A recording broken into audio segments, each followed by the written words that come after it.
tuke johera mar club mar adhula Shabana FC neo yore nyasi mar club no motisi ni Shabana Day ya lap ma Gusii Stadium.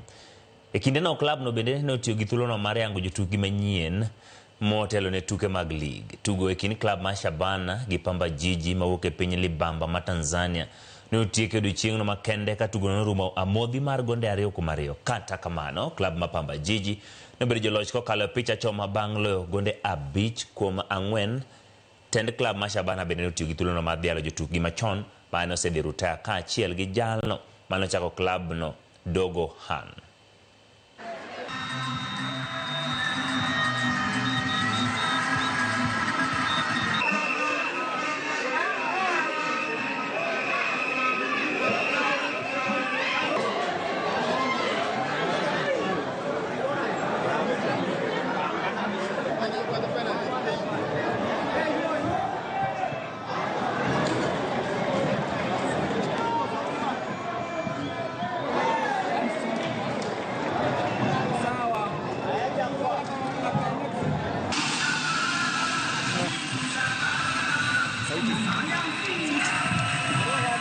Tuko kwa ligi kucompete, tuko kwa ligi kuchukua ligi ama kuchukua Mozart. So sisi tuna prepare timu ambayo inataka kuchukua ligi, timu ambayo inataka kuchukua vikombe. Tu prepare timu ambayo inakuja kucheza kumaliza bottom of the league ama kufight relegation.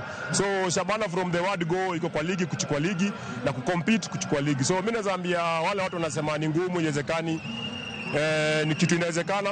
Na wale players tuko nao na the management na the technical bench, Shabana iko kwa ligi kuchukua ligi. Mimi niko nafikiri nilikuwa naomba sana ningepata siku zingine za kuongezea kubaki Kenya kuweza kupata mazoezi. Maana ukiangalia kipimo cha Kenya tofauti na kipimo cha Tanzania. So ukiangalia level kidogo ya Kenya sasa hivi naona kuwa tunaamka. Pale walikuwa sasa hivi wanaanza kuamka. Naomba radhi mashabiki na wapenzi wa klabu ya Pamba Jiji, tulipanga tutoe dozi nono magoli 5, imeshindikana. Tumepata ushindi mwembamba wa penati, basi tunaondoka kwenda Tanzania. Wakati mwingine waangalie timu za kuzialika. Sisi timu yetu sio ya kufanyia majaribio na mchezo.